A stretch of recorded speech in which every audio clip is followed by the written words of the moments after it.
So, I watched this movie called The Gray Man on Netflix the other day, and it was pretty good. I can't lie, it was a really good movie. And then I watched it again, and I was like, I might be a little late on this, but it's some things that I really need to, sort out. So, I'm going to talk about everything that didn't make sense, because who wants to watch somebody talk about a movie they enjoyed, right? And there was some certain parts that really just pissed me off. So first things first, I understand suspension of disbelief, but at a certain point, it's just insulting my intelligence. Like, I could bring myself to believe if you hold a person's head over a fucking industrial grade firework as it's exploding, that there'll still be a head there, alive, and breathing, and talking. But a stab wound is what kills them. But at the moment where you blow a wall out of an airplane mid-flight and people are standing right next to the hole fighting, I feel like you're trying me. Like, literally not holding on to nothing, just calf muscles and vibes. So I skipped the first part of the movie because that just kind of pissed me off and I need to talk about it. But alright, boom. It starts with Ryan Reynolds Jr. and Billy Bob Thornton in an interrogation room where Bill offers Ryan a chance to join some secret group of CIA assassins instead of going to jail. So fast forward 18 years and now he's Sierra 6, but everybody just calls him 6. And somehow he never refers to himself as 6 God because me and him are just clearly very different people. Instead, he decides to make some corny 007 joke that I'm not going to repeat. 6 is an odd name. Yeah. 007 was taken. But anyway, he gets hired to assassinate this very dangerous man who's delivering something very dangerous to other very dangerous people. I'm going to start off by saying the dialogue is pretty mid throughout most of the movie, but I'm going to address that later. But yeah, all of this is happening at a New Year's party where hot CIA agent 1 gives him his target. So he's about to do his murder thing, but there's a child in the line of the shot. And in a moment that I'm guessing is supposed to be showing his character, he decides to not take the shot because he doesn't want to risk innocent lives. So he tells hot CIA agent number 2 that his gun jams. So instead he decides to get into a knife and gunfight with 6 armed security men in a way busier section of the party because that's much safer. He has a tendency to make shit harder than it has to be for real. Keep that in mind. That's when he chases down the very dangerous man and finds out the guy is actually Sierra 4, a part of the same organization he's a part of. This is where he holds the guy's head over the firework exploding that just left a Looney Tunes black mark over his face before killing him with the friendliest stab that I've ever seen in my life. So he gives 6 the necklace he was there to exchange with the very bad people and tells him they're going to do the same thing to him that they did to Sierra 4. So 6 decides to run off with the necklace and hot CIA agent number 1 follows him because she's a badass who doesn't follow the rules. Meanwhile, the CIA is checking Sierra 4's person trying to find the necklace, which is hiding something, and realizes he doesn't have it. So, hot CIA agent 2 called Sierra 6 to discreetly ask him if he found anything on the target's person. And by discreetly, I mean in a completely ominous way that definitely establishes him as the antagonist and having bad intentions. But yeah, like I said, mad covertly. Meanwhile, 6 opens the necklace and finds some kind of drive. So, he takes the drive to his house, puts the drive in his computer, and then he finds out what's on the drive. No, that does not happen because at no point in this movie do they establish that this man has a house. He just wanders the streets till the CIA call him and ask him to kill somebody in a foreign country for free. Then goes back to cosplaying as a homeless guy. So instead he goes to some lounge where people play video games, and he puts a flash drive in one of those computers where he realizes he doesn't have the passcode. So he sends the necklace to a secure location and calls Billy Bob for a ride out of Azerbaijan, where he tells him to go to a near airfield. Meanwhile, at the Legion of Doom, hot CIA agent number 3 tells hot CIA agent number 2 that Sierra 6 didn't catch his flight with hot CIA agent number 1. So hot CIA agent number 2 decides he's calling Captain America to get the secret necklace from Sierra 6. Got it? Okay, so Steve Rogers has to be the most cartoonish supervillain I've seen since the Powerpuff Girls. In all seriousness, he seems like he was written by Jason Friedberg and Adam Seltzer. And of course, they introduced the crazy guy working with the police while he's mid-torturing somebody using jumper cables. So original. So, 6 is apparently a ghost, so it's going to be pretty hard to find him. Nah, they just kidnapped a loved one, who they found pretty easily, and that brought him right out. So, what was the purpose of calling him a ghost? This is the second example of where I feel like they tried to give him characterization and failed. But for me personally, that's okay, because it's basically just Ryan Gosling playing Ryan Gosling. You kind of know what to expect already. Nah, but what actually happened was he got to the extraction point and he was tired, so he was taking a nap on the plane. Meanwhile, Captain America just found Billy Bob and tells him they have his niece. So Billy Bob calls the captain of whatever group he has extracting 6 and tells him to exterminate him. Just make it painless. You understand? That's where the plane scene I was talking about earlier happened. And it started off pretty standard. They were trying to be all quiet and go exterminate him, but he got the drop on him and a fight breaks out. First, he takes an emergency flare and they have a cute fight scene surrounded by unnecessary pink smoke, which I guess explains why all 4 bad guys decided to attack him one at a time until somebody chose to grab a gun when they finally got close enough for him to take it away. And a stray shot hits the wall of the plane and rips a hole open, flying hundreds of miles per hour, thousands of feet in the air. And it was at that exact moment that I turned my brain off. 'Cause he proceeds to fight 3 bad guys standing up right next to the hole in the airplane and even wastes a parachute, kicking a guy out the plane into one of the engines before it exploded. And the plane went down where he jumped out with no parachute and mid-free fall found somebody else with a parachute, grabs the already open chute, fights the guy midair, chokes him with his own chute, then deploys the backup chute and lands safely, being missed by all the falling debris above them, just to land in some random cave in some random jungle in Turkey. Has his cell phone still. A cell phone that has service, mind you. To call Billy Bob and tell him the assassination attempt failed and all the bad guys are dead. Wait. What about the pilots that came to save 6? They didn't even know the plans changed to assassinate him. Hold up. If Billy Bob failed to kill him, then why did they keep him alive? Well, he cares about Billy Bob and his niece. Fitz is a big boy. He knows what business he's in. Well, he still cares about the niece, and they need to draw him out before he does anything with the drive. Why would they have Sierra 6's loved one tied to somebody who he has such a callous relationship with? Well, maybe they just both have an understanding that they'll do whatever to keep her safe, even if it endangers one of them. Oh. Okay. What's wrong? I thought you were going to do that thing that people do when they're reviewing movies where they ask a bunch of questions just to point out a plot hole in the movie. I'd never do such a thing. Alright, so the next scene is probably my favorite scene in the movie. Dialogue-wise, it's by far the most well-written, and they introduce my favorite character, Clara. Clara is the LeBron of this movie. She essentially makes everybody around her better. Plus, I feel like the scene where she was introduced was very tactically placed. So here's the thing. Most of the conflict doesn't all the way make sense if you don't establish a separate, specific relationship between 6 and Clara. So, in showing their introduction, they also establish she's in danger because she's on an accessible file tied to Billy Bob. So 6 functions as a surrogate protector in the shadows. This leads to the irony that him being her secret protector is what made him reachable through a loved one. Her, which him not being connected to her is the reason he was chosen to look after her in the first place. It's a really well put together scene when you think about it. But it's her dialogue that really makes the character pop. Like comparing her speaking scenes to the dialogue that doesn't involve her, it makes me feel like her speaking lines were written by a different person than everybody else. She has a scene where she's talking to 6 and he's doing his best acting trying to be uncharismatic. And she still carries the scene. I had a lot of time to practice after the operation. They made me stay in bed. How long did they make you stay in bed for? Quite a long time, several weeks actually. Oh, I hope you're okay. I'm not sure if it's good or bad that she didn't have a larger role, but I'm definitely going to be keeping an eye out for this little girl in the future. Oh, and they established that she has a traceable pacemaker too. That's going to matter later. I think the music you have playing over a fight scene can make or break it.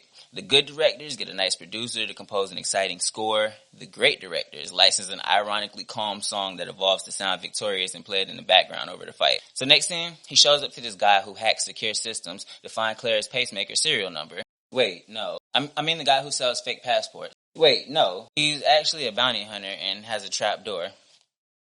Whoever the guy is, 6 shows up to him and gets a pacemaker serial number and also gets captured in a bulletproof dungeon and held for Captain America's goons. Meanwhile, Hot CIA Agent 2 is interrogating Hot CIA Agent 1, which is basically just a good old-fashioned exposition dump explaining who he is status-wise and who Sierra is. Also, he suspends Hot CIA Agent 1, which aligns her with the protagonist. But the catch is, he puts out the thought, is Sierra 6 actually a bad guy? He's not. They make it pretty clear by aligning the CIA with such a cartoonishly bad guy. Speaking of Cap, he breaks into Black Market guy's house, but Spoiler alert. Instead of paying him, he murders him and then starts searching the house. Shocker. Whole time, Six broke a pipe in the dungeon, causing it to fill up with water, used his bullets to create a bomb, and blew the door off. Wait. Didn't he already shoot the ceiling and see that it was bulletproof? Well, yeah, but this time he made a bomb. If he's using the same gunpowder from the bullets in the bomb, wouldn't that be a problem? Like, I feel like that wouldn't make a more powerful explosion. It'd just be larger, more fire in a room where he's already gotten rid of most of the breathable oxygen. Do you want to see him MacGyver's without the bulletproof dungeon or not? Exactly. So, he breaks out the dungeon and fights off all the guards who have automatic weapons by using a pair of bandage scissors he broke in half to make 2 makeshift knives, until he gets taken down by a right hook and some mace, because main villain plot armor is stronger than his random henchmen, but none of it is as strong as our protagonist Six. So, Lloyd, as he's capturing Six at gunpoint, just happens to have a grenade on his hip, accessible, so Six pretends to be searching his pocket for the drive, but actually pulls the key out of the grenade, so Captain America naturally pushes him away as he runs. And Six gets away by jumping out the window as the grenade goes off. That's really stupid. Who said that? This is your conscience. That's really dumb, bro. True, but he doesn't get far because Cap, who has a gun, catches him right outside walking with one shoe on and no gun. So, Steve captures him, brings him to the CIA for questioning, where they leverage the little girl's safety to get the drive back before killing Sierra Six and the movie ends. Of course that's not what happened, because that would make too much sense. Actually, Hot CIA Agent 1 somehow found out what city they were in, and also knew exactly where they were in that city, and showed up at the perfect time with a tranquilizer gun, because I guess she just carries those around with her, and shot Captain America right before he could capture Six.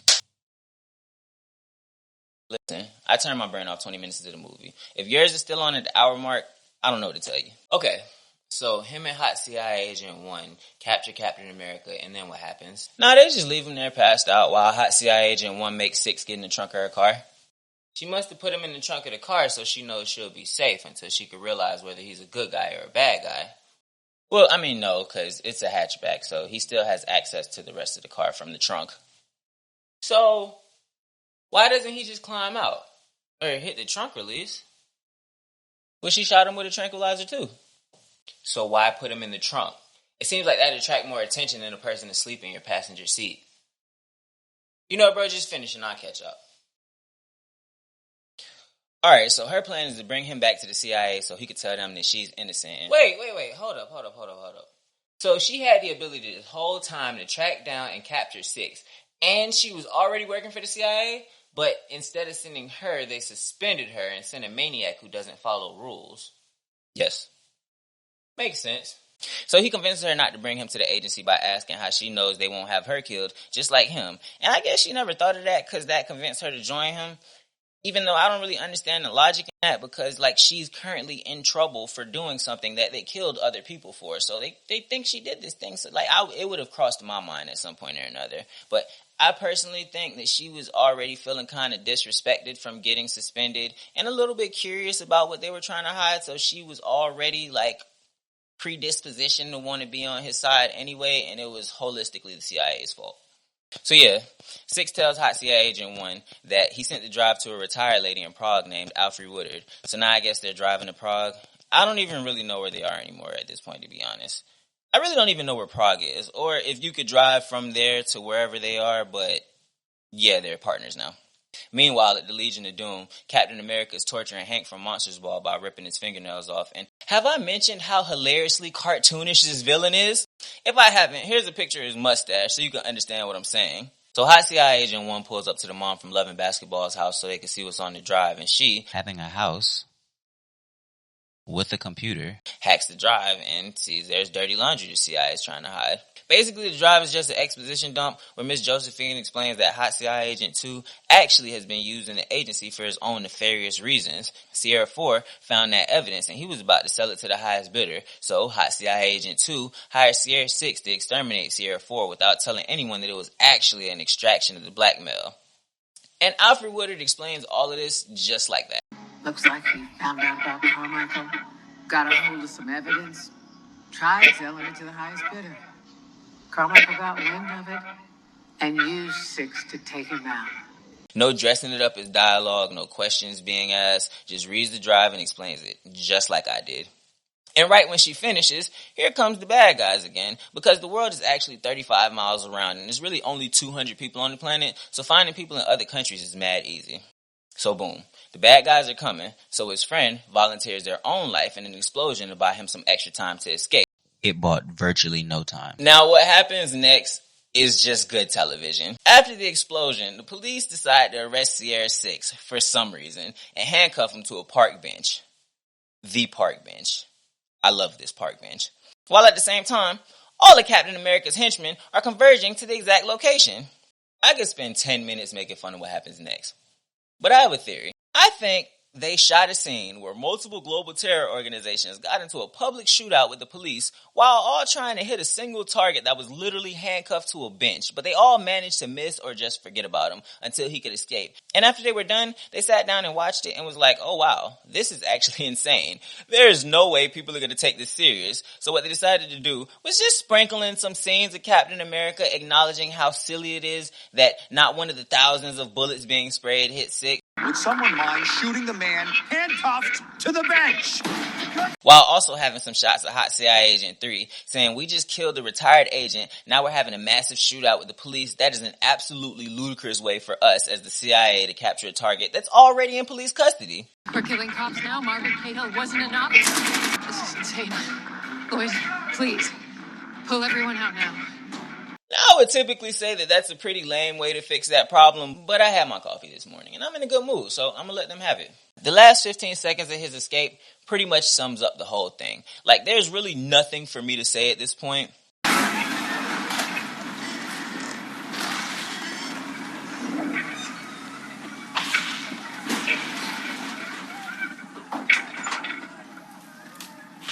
So, next mission, Sierra 6 and Hot CIA Agent 1 need to find the pacemaker that he somehow, through all of that, still has the serial number to written down on his hand. And next in line to murder them is the Lone Wolf, who they 1000% should have called before they sent 100 terrorists to make the front page of the news. Really, the CIA should have called him instead of calling Captain America.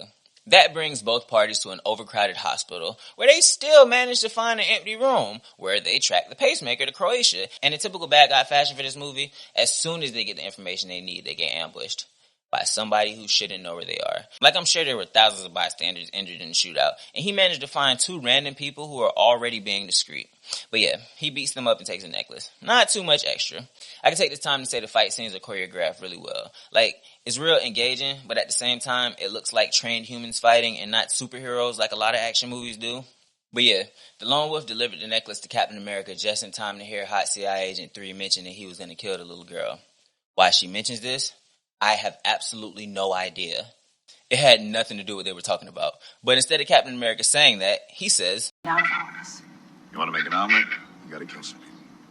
and after hearing something so cartoonishly evil, the Lone Wolf is visibly troubled, but before they can address it, explosion. The perimeter is being breached and everybody needs to go into defense mode. But it was actually a trick to lure them away from the house so Sierra 6 could go in and rescue Coach Buttermaker and Clara. And per usual, the scene with Clara was just better. She didn't do anything. The scene just got better from her being there. Now they're escaping. And as soon as he steps outside, here comes Captain America, because they inserted a tracker into 6 when he joined the Sierra program. And they just never mentioned it in the movie, because that's literally the only way that this man can be out here finding his precise location so quickly.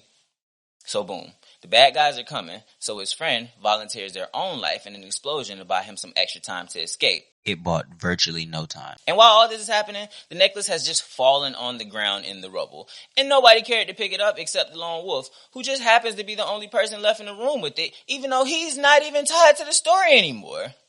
It's a good thing that instead of paying him to go home, they instead chose to not pay him. And do not pay this asshole.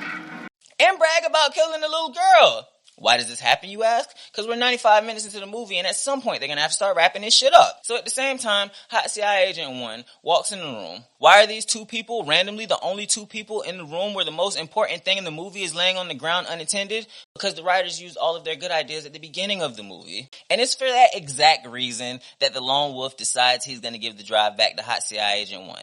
So naturally, he gets her attention and gives her the drive.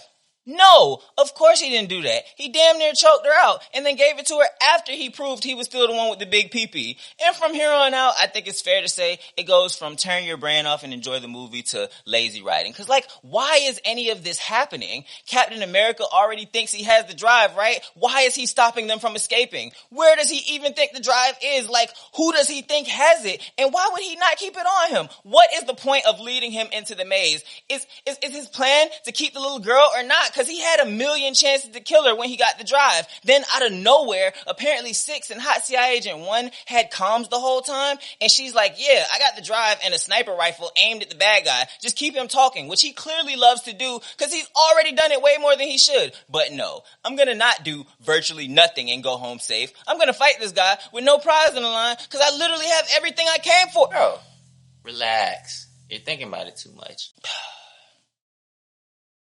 So yeah, Captain America's whole story ended with a dick measuring contest that had no stakes with no winner because Hot CIA Agent 3 shot both of them and captured Six to force him to be a witness and blame everything on Cap. And honestly, I'm just kind of over this shit at this point. Like, no one needs to frame Cap because all this shit is actually his fault. All the bad guys lost already, and everybody in the agency knows what happened. It was mad witnesses around for most of the conversations with Captain America. I don't know why Alan Bosley will be more reliable than they are. It's like they're trying to stretch out the movie more and more and more when it's really been over. And for some absolutely nonsensical reason, Hot CIA Agent 3 and 1 decide to side with Hot CIA Agent 2, and now he has no consequences. And now Hot CIA Agent 3 is acting like she's trying to be Hot CIA Agent 2. And they capture Six and Clara and blah, blah, blah, blah, blah.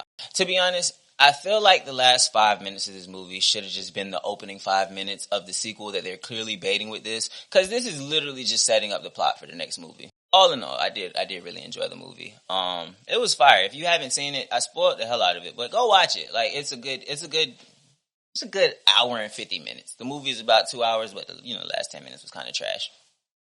But yeah, it was cool. Ryan Gosling brought his A game. Captain America. Billy Bob Thornton really did his thing. You feel me? If you're still here, welcome to my channel. I review movies and things. I haven't really put this much effort into any of my other reviews of anything, but I'm thinking this is the direction that I'm going to start heading with this channel. So if you're still watching this video, you feel me, you obviously enjoyed it, hit the subscribe button, you feel me, come do this with me. If you want to see me talk about some other movie, if you think I'm funny, charismatic, or whatever, feel free to leave a comment. Say, hey, I want you to watch this movie, and I'll watch it, you feel me? I won't be doing shit else. But until then, if you like the video, like the video. If you didn't like the video, dislike the video, you feel me? Peace. The microphone is my mistress, I head out, I'm just venting. Fix your mouth like a dentist and you get stopped like a sentence. These niggas pouting and bitching, I'm just counting my Benjamins. Ain't announcing my mission, I just come out with a victory.